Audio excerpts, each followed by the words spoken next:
성공하기로 마음먹었다면 꼭 이루어집니다. 당신이 그걸 선택했으니까요. 성공과 부를 이루는 사람들의 공통점은 무엇일까요? 재능, 운, 타이밍? 아니에요. 바로 생각하는 방식, 즉 마인드셋의 차이예요. 오늘은 세계적인 베스트셀러 작가들의 통찰을 통해 부와 성공을 만드는 사고방식의 비밀을 파헤쳐 볼게요. 데일 카네기부터 모건 하우절, 조 디스펜자, 보도 셰퍼까지 이들이 말하는 성공의 핵심 원리를 하나씩 살펴보며 여러분의 인생을 바꿀 수 있는 실질적인 방법들을 알아보도록 할게요. 많은 사람들이 성공을 꿈꾸지만 실제로 이루는 사람은 소수에 불과해요. 그 차이는 어디서 오는 걸까요? 바로 생각의 차이에서 시작돼요. 같은 상황을 겪어도 어떤 사람은 기회를 보고 어떤 사람은 위기만 봐요. 같은 실패를 경험해도 어떤 사람은 교훈을 얻고 어떤 사람은 좌절만 해요. 이 차이가 결국 인생의 결과를 완전히 다르게 만드는 거죠. 지금부터 그 비밀을 하나씩 풀어보도록 할게요. 성공의 첫 번째 비밀은 멈추지 않는 것이에요. 많은 사람들이 목표를 세우고 시작은 하지만 중간에 포기해버리죠. 왜일까요? 바로 매일 해야 한다는 부담감 때문이에요. 하지만 진짜 중요한 것은 매일 하는 것이 아니라 멈추지 않고 계속하는 거예요. 이 미묘한 차이가 성공과 실패를 가르는 결정적인 요인이 된답니다. 인생에는 반드시 온 힘을 다해 집중해야 하는 결정적인 순간들이 찾아와요. 취업 준비의 마지막 단계, 사업의 중요한 전환점, 투자의 결정적 타이밍. 이런 순간이 왔을 때 우리는 내 안의 위기관리위원회를 가동해야 해요. 이것은 평소의 루틴을 잠시 멈추고 모든 에너지를 한 곳에 집중하는 특별한 모드예요. 위기관리위원회의 핵심은 끝이 있다는 것을 아는 거예요. 며칠, 몇 주, 길어야 몇 달.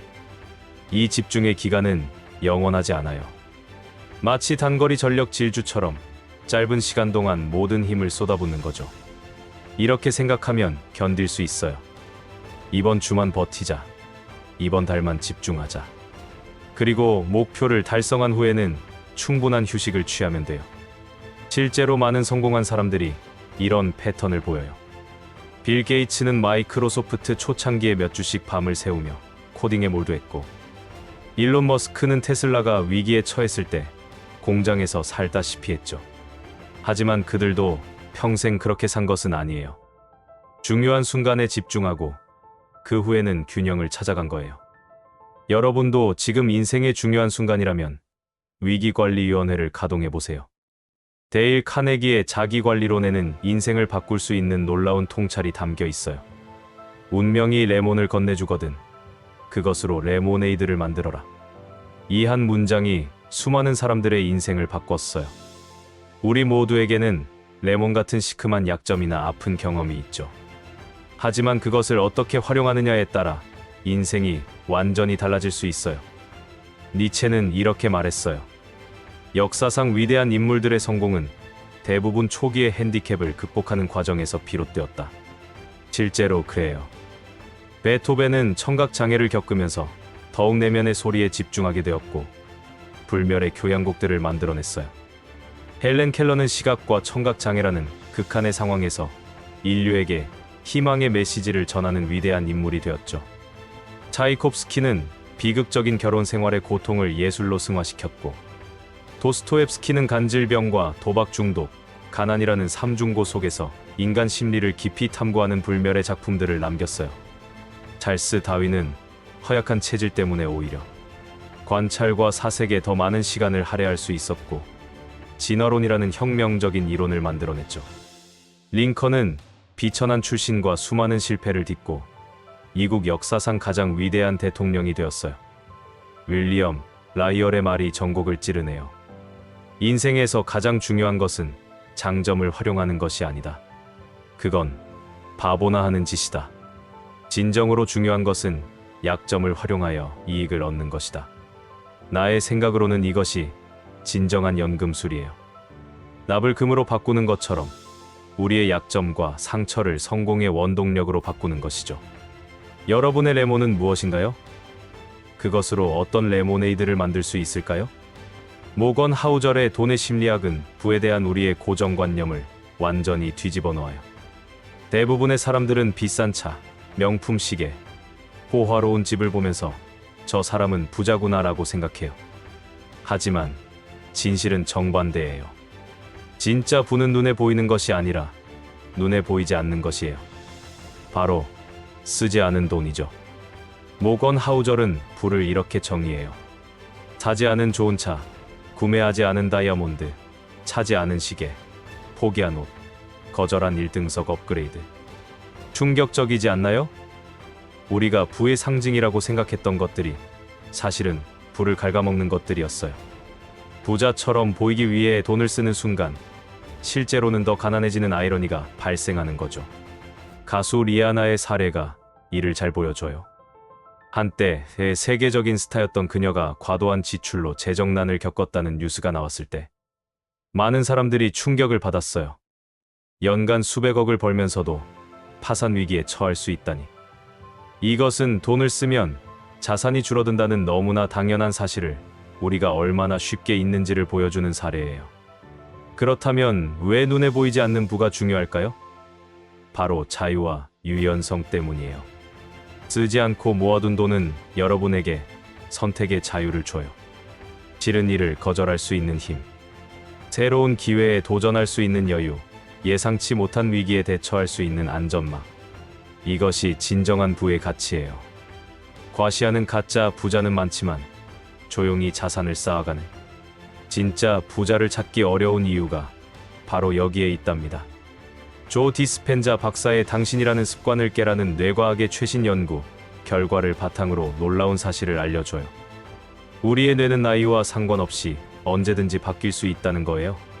이를 신경가 소성이라고 하는데, 이것은 우리가 운명의 노예가 아니라 창조자가 될 수 있다는 희망적인 메시지를 담고 있어요. 많은 사람들이 불행한 상황에 머물러 있는 이유가 뭘까요? 조 디스펜자는 그것이 일종의 중독 때문이라고 설명해요. 만성 스트레스는 우리 뇌가 똑같은 패턴만 반복하게 만들어요. 혼란, 불행, 공격성, 우울증. 이런 부정적인 감정들이 반복되면서 우리는 그 상태에 화학적으로 중독되는 거예요. 마치 담배나 알코올 중독처럼 불행에도 중독될 수 있다는 거죠. 하지만 희망이 있어요. 진정한 진화는 인생의 도전을 극복하고 무언가를 바꿀 때 일어나요. 새로운 선택을 하고, 새로운 행동을 하고, 새로운 경험을 할 때 우리의 뇌는 물리적으로 변해요. 새로운 신경회로가 만들어지고 오래된 패턴은 약해지죠. 이것이 바로 변화의 과학적 원리예요. 더 놀라운 것은 시각화의 힘이에요. 무언가를 생생하게 상상하는 것만으로도 실제로 경험했을 때와 동일한 뇌 구조를 만들 수 있어요. 올림픽 선수들이 멘탈 트레이닝을 하는 이유가 바로 이것이죠.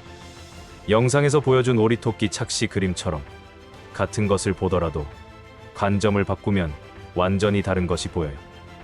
이처럼 우리의 사고 패턴도 의식적인 노력으로 바꿀 수 있답니다. 당신의 뇌는 지금도 변화를 기다리고 있어요. 브라운스톤의 부의 본능은 우리가 세상을 보는 방식에 대한 중요한 통찰을 제공해요. 우리는 모두 믿음의 창을 통해 세상을 봐요.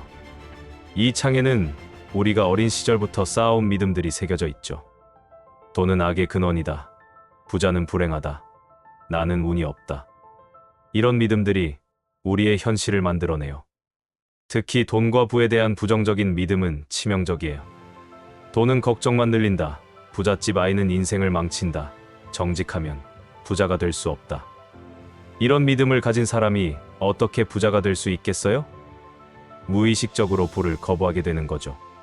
그래서 중요한 것은 이런 제한적 믿음을 발견하고 바꾸는 거예요. 여기서 주의할 점이 있어요. 조언을 구할 때는 반드시 그 분야에서 성공한 사람에게 구해야 해요. 부자가 아닌 사람들의 재정적 조언은 대부분 그들의 현실에 대한 자기 합리화일 가능성이 높아요. 저자는 조기 은퇴를 고민할 때 동료들이 아닌 이미 그것을 성취한 멘토들의 책에서 답을 찾았다고 해요. 현명한 선택이죠. 브라운스톤은 학습된 무기력을 깨는 방법도 알려줘요. 바라쿠다 실험을 아시나요? 물고기를 잡으려다 계속 유리벽에 부딪힌 바라쿠다는 나중에 유리벽이 없어져도 더 이상 시도하지 않아요. 우리도 마찬가지예요. 투자 실패, 사업 실패가 반복되면 나는 안 된다고 체념하게 되죠. 이를 깨는 유일한 방법은 작은 성공을 경험하는 거예요. 아주 작은 것부터 시작해서 성공 경험을 쌓아가면 자신감이 회복되고 더 큰 도전을 할 수 있게 된답니다. 보도 셰퍼의 돈은 단순한 재테크 책이 아니에요. 빚더미에서 단 5년 만에 부를 이룬 그의 경험을 바탕으로 진정한 부와 행복을 위한 통합적인 접근법을 제시해요. 그가 강조하는 핵심은 마인드셋의 변화가 모든 것의 시작이라는 거예요. 돈을 벌기 전에 먼저 부자의 사고방식을 가져야 한다는 거죠. 보도 셰퍼는 인생을 5개의 손가락에 비유해요. 건강, 돈, 관계, 감정, 삶의 의미, 이 5가지 영역은 모두 똑같이 중요해요. 한 손가락이 다치면 손 전체를 제대로 쓸 수 없는 것처럼 어느 한 영역이라도 무너지면 전체 삶의 균형이 깨져요. 많은 사람들이 돈만 추구하다가 건강을 잃거나 관계를 희생하는 실수를 하죠. 진짜 부자들이 돈을 원하는 이유는 뭘까요? 단순히 돈 자체가 목적이 아니에요. 건강을 유지하고 소중한 사람들과 시간을 보내며 자신이 사랑하는 일을 하고 삶의 목적을 실현하기 위해 돈이 필요한 거예요. 돈은 이 모든 것을 가능하게 하는 도구인 거죠. 균형 잡힌 삶을 위한 수단이에요. 보도 셰퍼는 우리에게 도전장을 던져요. 자신의 잠재력을 수동적으로 최소화하며 살 것인가? 아니면 적극적으로 최적화하며 살 것인가? 휴가 계획을 세울 때는 꼼꼼하게 준비하면서 정작 인생 계획은 대충 살아가는 사람들이 많아요. 시간, 잠재력, 재능, 돈. 이 모든 자원을 효과적으로 활용해서 인생을 최적화하라는 거예요. 당신의 인생은 당신이 디자인하는 작품이에요. 이제 모든 이론을 실제 삶에 적용할 차례예요. 아무리 좋은 지식도 실천하지 않으면 의미가 없죠. 여기서는 오늘부터 바로 시작할 수 있는 구체적인 마인드셋 전환 방법들을 소개할게요. 이 방법들은 앞서 소개한 모든 원리들을 통합한 실천 가이드예요. 첫째, 아침 루틴 만들기예요. 하루를 어떻게 시작하느냐가 그날 전체를 결정해요. 일어나자마자 5분간 감사일기를 쓰고 10분간 오늘의 목표를 시각화하며 15분간 운동이나 명상을 해보세요. 이 30분이 여러분의 하루를 완전히 바꿀 거예요. 뇌가 긍정적인 상태로 활성화되면서 기회를 더 잘 포착하게 되죠. 둘째, 실패 일기 쓰기예요. 매일 저녁 오늘의 실패나 실수를 적고 그로부터 배운 점을 기록하세요. 실패를 부끄러워하지 말고 학습의 기회로 삼는 거예요. 오늘 프레젠테이션에서 긴장했다. 다음엔 더 많이 연습하자. 이런 식으로요.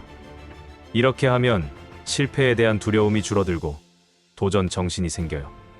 셋째, 부의 시각화 연습이에요. 매일 10분씩 눈을 감고 부자가 된 자신의 모습을 상상해 보세요. 단순히 돈이 많은 상태가 아니라 그 돈으로 어떤 삶을 살고 있는지 구체적으로 그려보는 거예요. 어떤 일을 하고 누구와 시간을 보내며 어떤 기여를 하는지. 이런 구체적인 상상이 잠재의식을 프로그래밍하고 현실을 바꿔나가요. 지금 당장 시작해보세요.